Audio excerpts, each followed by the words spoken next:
관광버스가 줄줄이 들어오는 이 식당거리 초입에는 사람들의 눈살을 찌푸리게 만드는 건물이 있습니다. 지붕은 한옥처럼 기와장이 얹혀 있는데 그 아래 벽은 온통 콘크리트 그대로입니다. 창문도 없고 마감도 없고 사람의 흔적도 없습니다. 수풀이 무릎까지 자라 안으로 들어갈 수조차 없습니다.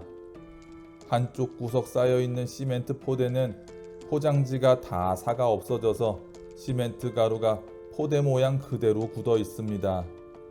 이 장면 하나가 이 공사가 얼마나 오래 멈춰 있었는지를 말해줍니다.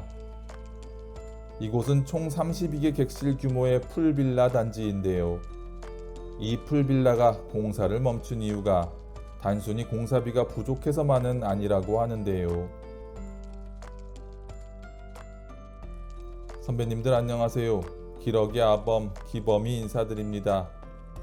오늘은 경주 어느 음식거리 안에 위치한 풀빌라 단지가 공사를 멈춘 채 흉물로 남아있는 이유에 대해 이야기해 보려고 합니다.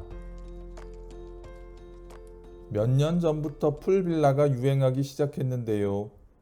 방마다 수영장이 딸린 개별 숙소를 말하죠. 코로나 시절 기억하십니까? 그때 우리들끼리만 쓰는 프라이빗한 공간을 원하는 수요가 폭발하게 되는데요. 그래서 전국에 풀빌라 사업이 이렇게 쏟아졌습니다. 강원도, 제주도, 전라도 조금이라도 경치 좋은 땅이 있으면 풀빌라 간판이 붙는 시절이 있었는데요. 경주도 예외가 아니었습니다. 황리단길이 뜨기 시작했고 보문단지는 오랫동안 관광지로 사람들을 끌어모으고 있었습니다. 그렇게 경주 관광에 대한 기대감이 높아지던 시절 누군가가 이 땅에 눈독을 들이게 된 겁니다. 2014년 한 개발업체가 이 땅을 사들였는데요.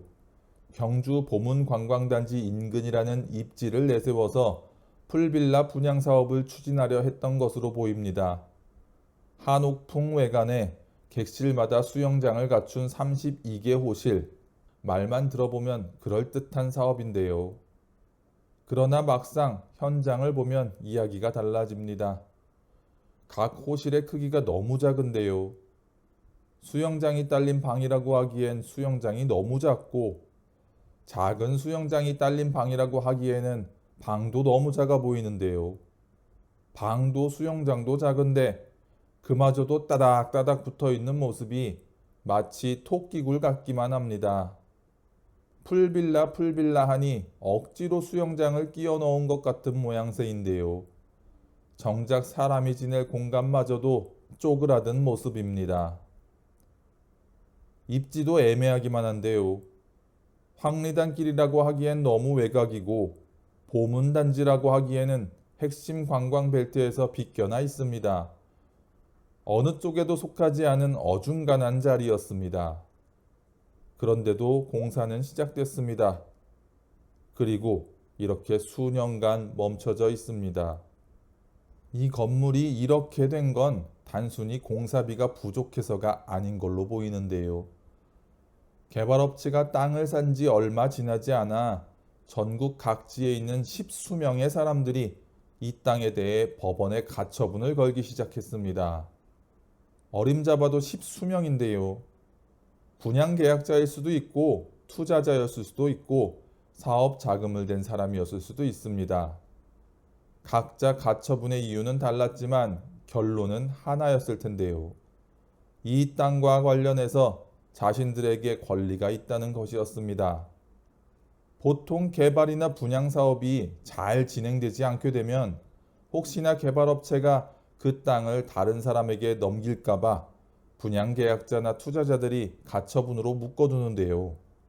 이 시기에 개발업체에서 분명 어떤 문제가 있었던 것 같네요. 이 순간부터 사업은 꼬이기 시작한 거나 마찬가지인데요. 그리고 그 꼬임이 얼마나 깊었는지 지금 여러분이 보고 계신 저 콘크리트 뼈대가 증명해주고 있습니다.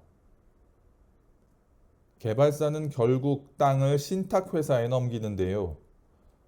부동산 개발 사업에서 신탁은 종종 자금 관리와 사업의 안전 장치를 위해 사용되기도 하는데요.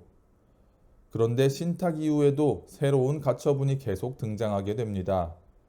소유권 이전이 잘못됐다. 등기를 말소해야 한다. 재산을 빼돌리려고 신탁한 것 아니냐라는 주장들이 줄줄이 이어지는데요.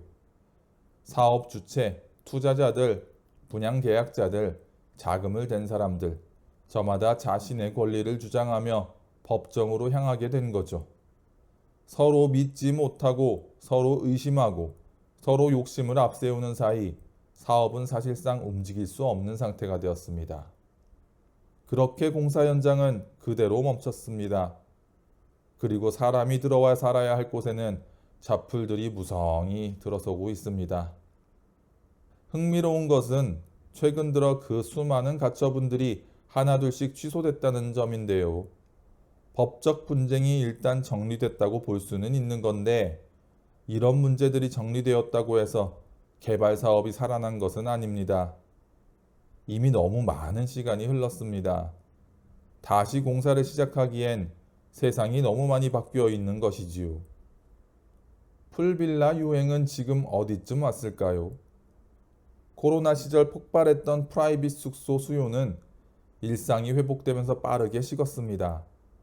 전국 곳곳에 우후죽순으로 생겨난 풀빌라들은 공급 과잉으로 경쟁이 치열해졌고 관리 부실과 위생 문제로 눈총을 받는 시설들도 늘어났습니다.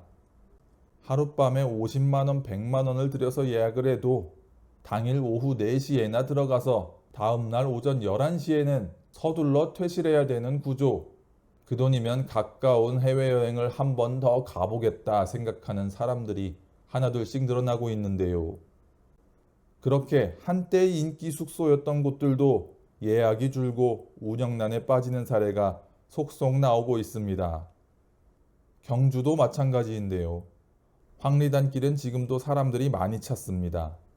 보문단지는 여전히 단체 관광객들을 불러 모읍니다. 그러나 두 곳 어디에도 속하지 못한 이 풀빌라 부지는 유행이 가장 뜨거웠을 때도 완공이 되지 않았고 유행이 식어가는 지금도 폐허로 남아 있습니다. 이 건물이 완공되었다 해도 성공을 장담하기 어려웠을 것입니다. 토끼굴처럼 작은 객실, 어중간한 입지, 치열한 경쟁, 사업의 그림 자체가 처음부터 빈틈이 많았습니다. 결국 이 풀빌라는 돈이 없어서 멈춘 것이 아닙니다. 사람들의 욕심과 의심이 뒤엉키며 멈춰버린 것입니다. 그리고 그 사이 유행도 지나갔습니다. 경주 음식거리 초입에는 오늘도 관광버스가 들어오고 맛집에는 사람들이 줄을 섭니다.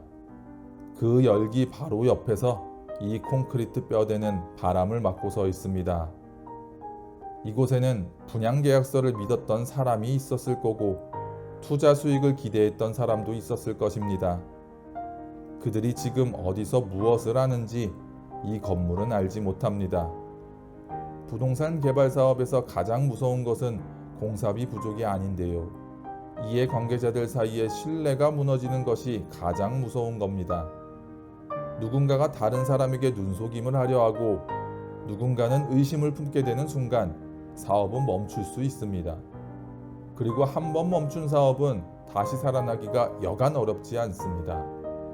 분양계약만 믿어서는 안 됩니다. 그 사업과 관련된 사람들은 누가 있는지, 자금은 어떻게 구성되어 있는지, 이해관계자 사이의 관계는 어떤지 이런 것들을 꼼꼼히 따져봐야 하는 이유가 바로 이 콘크리트 뼈대 속에 녹아 있습니다. 오늘 영상은 여기까지입니다. 선배님들의 구독과 좋아요, 따뜻한 댓글 하나가 기러기 아범 영상을 완성시킵니다. 공감이 되셨다면 구독과 좋아요 부탁드립니다. 감사합니다.